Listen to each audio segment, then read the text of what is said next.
Well, hello. Welcome. Welcome to Just a Thought. I thought I got a green light, and then I got something else, and then I got a real green light.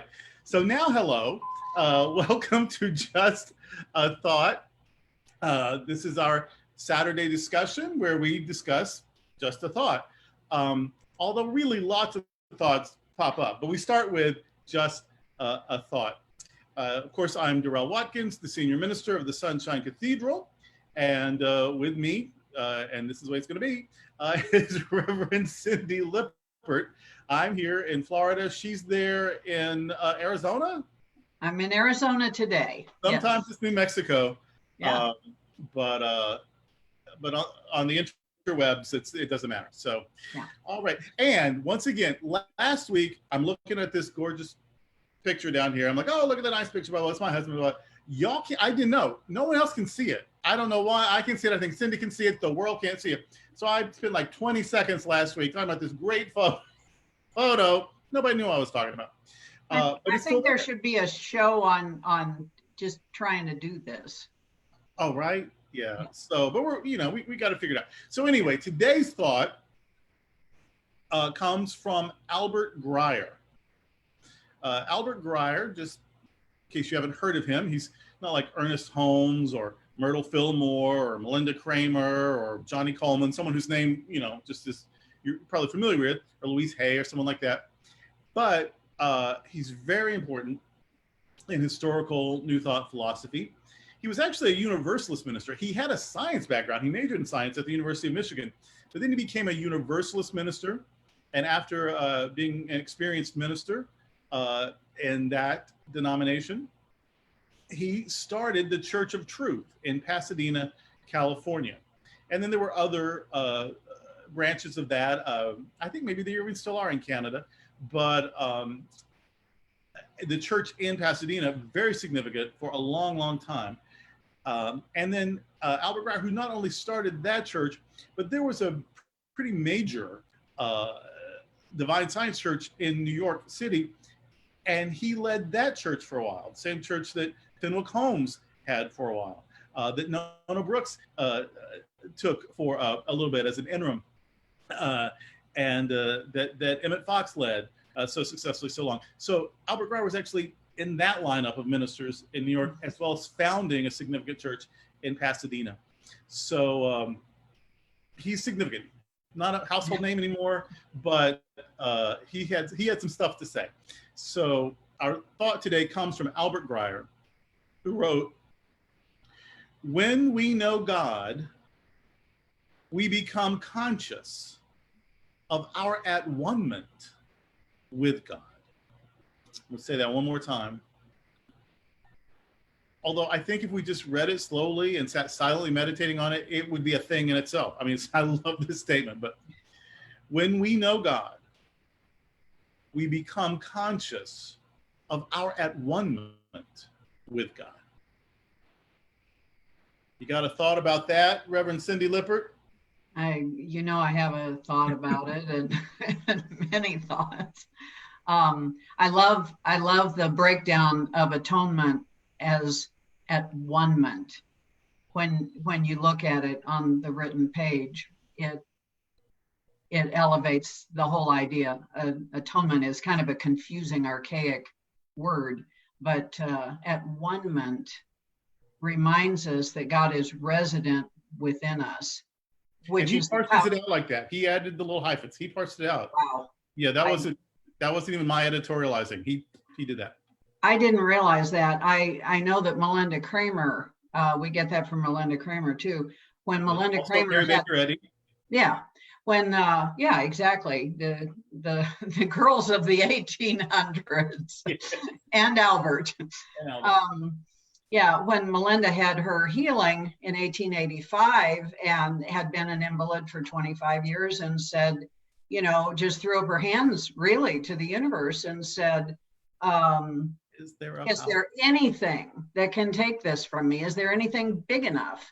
And what came to her intuitively was that God wasn't out there, that God was in her, as her. And it shifted her. And of course, her healing is well documented, as many other New Thoughters after that. You know, I read an article the other day that during this coronavirus lockdown, 25% of the people polled had an increase in their faith.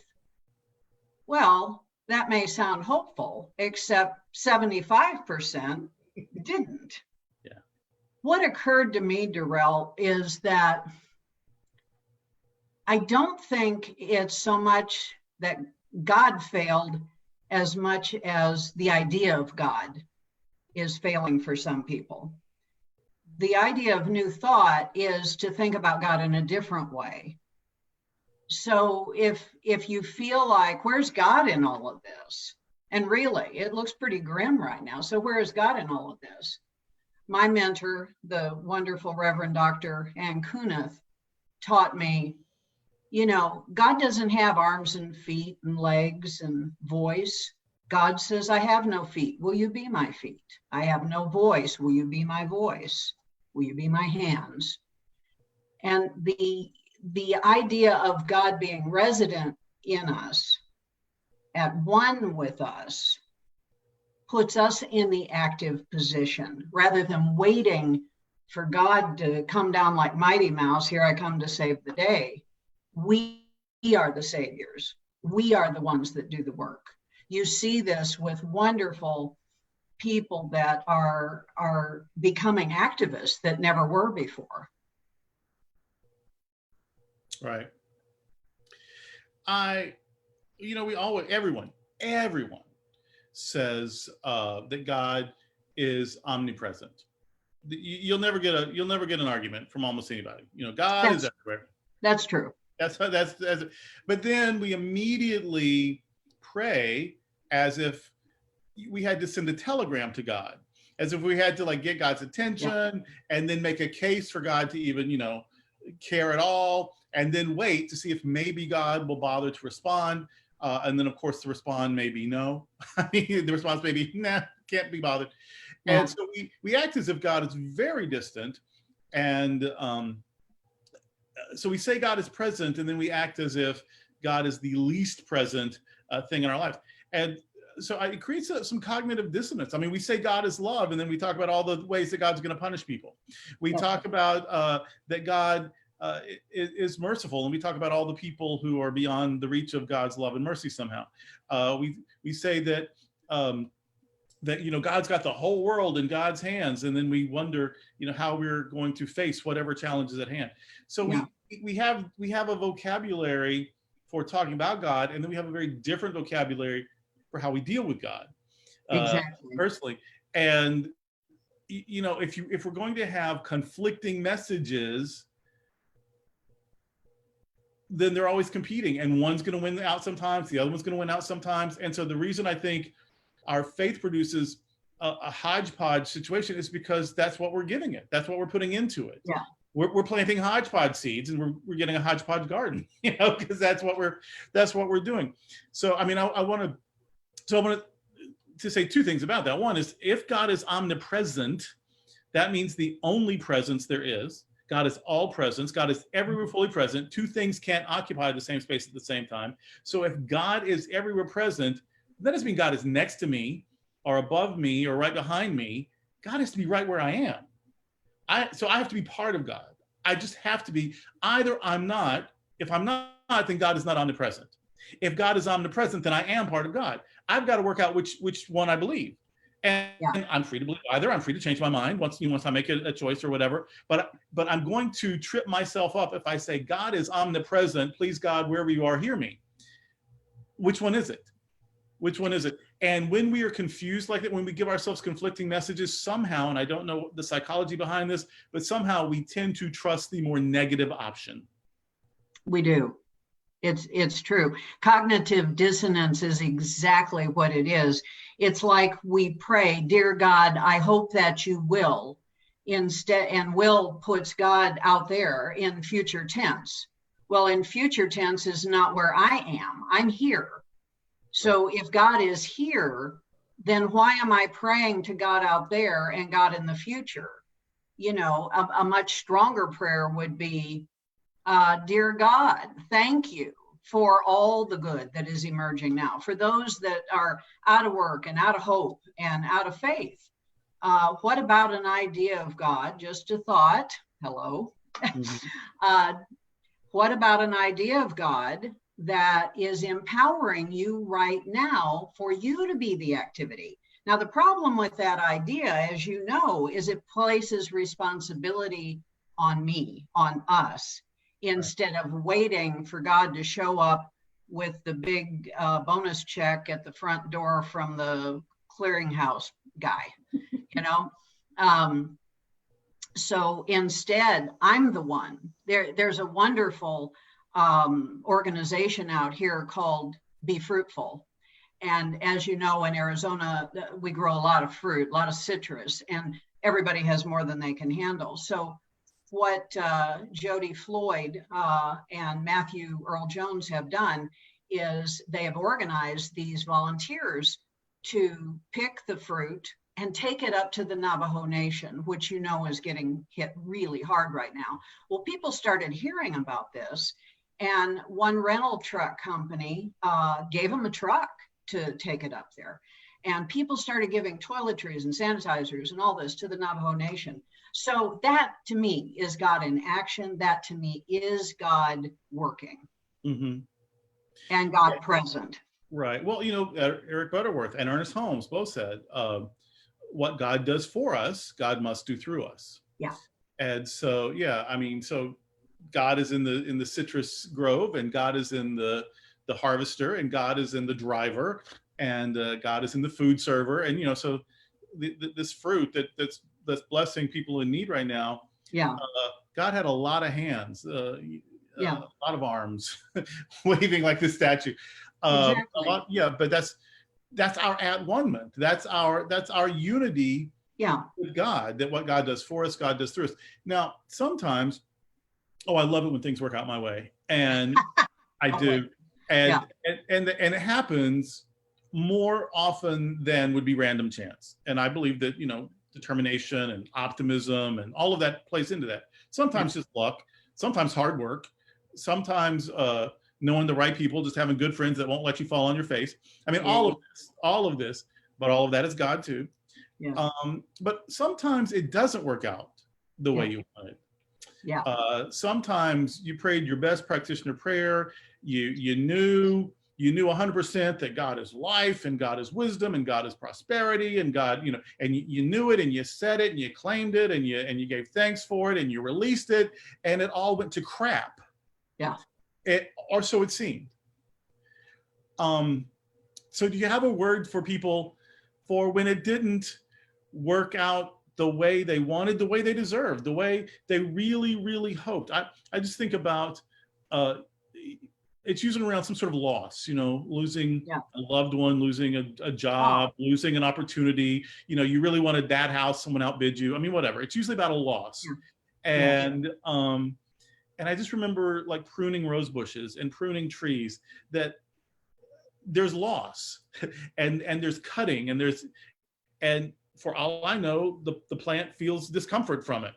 But the plant is still whole and perfect, even though it lost a limb, the tree, or even though it lost some of those vines or whatever, or the top of the hedges, that whatever you trimmed, that's gone, that's lost. It maybe even trimmed deeper than you meant to, and so it even looks a little ugly for a minute, but still the plant is perfect. And in fact, because of the trimming, may wind up healthier than ever. And so sometimes our disappointments make us doubt what we think we know, what we think we believe. And yet, even in the disappointments, we can still know our wholeness, know that something good is emerging, knowing that the story is still being written, and the next chapter may be the most beautiful one yet. And so that's just a lot of stuff I've thrown on the wall. Can you take a paintbrush and make something pretty out of it? I'll try. I'll try. Well, loss is with us every day. I'm 70 years old now, and I've lost certain abilities in small and large ways over the years. It's what happens. That's what the aging process is about. What you do is you figure out, what do I have and how can I use it for good? The other thing is, worldwide, we're going through a collective grieving. Life as we knew it is over. We'll never look at life quite the same way again. How that is going to bump and grind and end up, we don't know. For the fact that it's Mother's Day weekend, there's a lot of grief. I don't know a single parent, a single parent either, that, which I was for several years, and that doesn't suffer great guilt and loss over wishing they'd been a better parent. And then there are those who've lost their parents, they've lost children. This is a very painful weekend. For that reason, my husband and I, which you know, have sagecoachingandcounseling.com, and we have offered during this terrible time of sequestering and being separated and lockdown and terror and fear over the coronavirus, that we've offered to help people. And of course, as a retired minister, counseling that I can do free of charge. You know, if you want to give a love offering, that's great, you know. But the point was to do what we could do at this time, to be God in action. And the thing that I would say to anybody is, we don't understand why our prayers don't work 100%. We don't. But how many times are we grateful after the fact that that prayer didn't work out, that maybe there was something better? But what this really gets into is perhaps a workshop you and I could do on getting in touch with your belief versus what it is you're praying. And how we know what our real belief is and what our real heart's desire is often different from what we think we're praying about. Right. Maybe we're saying one thing because our partner is encouraging us or family is encouraging us, but it's not really our heart's desire. How many times have you thought you wanted a thing, and as it approaches, you shake with terror? Because maybe you didn't really want it, or maybe you really wanted it, but you didn't think you deserved it. Or maybe you thought maybe you a little bit deserve it, but you aren't competent enough to handle it, or whatever. So sometimes, yeah, we sabotage things because we don't believe we deserve them, or we don't believe we're ready for them, or we didn't really want them. I love this is something that New Thought taught me, and it's one of the things that I think is absolutely true about it. That our feelings let us know what we're thinking. Yes. Right? I mean, because there's the surface mind, there's the deeper mind. We're pretty in touch with what's going on in the surface mind. We usually have no clue what's going on in the deeper mind. And that's where our feelings communicate that to us. I am not grumpy and cranky because I'm thinking beautiful thoughts. Right. I'm not exhausted because I'm thinking energizing thoughts. There's not a person who, the minute I hear his or her name or see their face, I become almost violently angry. That's not because I'm thinking loving thoughts. So your feelings let you know what your habitual thinking is. And so if we're having some uncomfortable feelings, they're actually trying to help us heal something. Yeah. Well, let's think about this. We say, I'm my thoughts. Oh, I'm having happy thoughts, but I don't feel happy. Talk about cognitive dissonance. Yeah. So that's where the thing that we talked about before, denials, comes in, because we do chemicalize and we create a problem. How do we do that? Sometimes it's a headache. Sometimes it's a backache. It does show up in the body because we're resisting. So big subject. Yes. Talking about the world ending. I mean, I lived through the AIDS crisis. I lived to see marriage equality. Now the coronavirus has shut down the world. The world that I was born into in 1966, long gone. That world is a work of fiction. No. The world has changed so many times. But during the AIDS crisis, we used to have healing services because we would just do anything. We were people lighting blue candles, saying their affirmations, whatever they can do. They're going to 12-step programs. There was a church in the town I lived in. They even had an AIDS Anonymous group because they figured it works for addiction. I have a problem that I'm powerless over. I'm going to turn it over to my higher power. That power can at least restore me to sanity. And so they had an AIDS Anonymous. We would just do anything, right? So I was at a healing service, and I have lifelong back, stuff, and I get long periods of relief, which is wonderful. But before, when I didn't get as much relief, I was having problems. So at this healing service, I went and I asked for prayer for my back. And the minister prayed this most beautiful prayer. She said something, and I think she's going to pray for God to fix the pain or whatever. She almost didn't even mention the symptoms. She asked for God to help me relax, for God to help me release whatever I was hanging on to that was showing up as pain. And by the time I got to my seat, I just turned my neck some little regular way. My back popped like bubble wrap, and the pain was gone. Isn't that something? That somehow she saw the back is not the problem. The back is the communicator of a problem. Yeah. And so she prayed for the real problem, and the relief was almost instant. Yeah. It's a lesson in really how it all works. Yeah.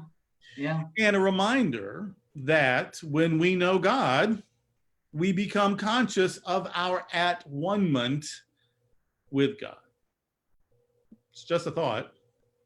Just a thought. Thank you all for being with us again today. We'll do this again next Saturday, 12:30 Eastern, 9:30 Pacific time, and then there's Mountain and Central in the middle. You'll work it out.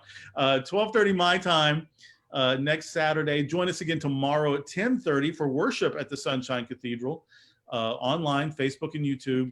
And then we have programming every day of the week. Midday prayer, Monday through Saturday. Monday night, we have Christians and Cocktails. It's a panel discussion. And Wednesday night, we have Share in the Chair. Our guest on Wednesday is going to be Reverend Sherry James. She is the pastor of the Up Church in Inglewood, California.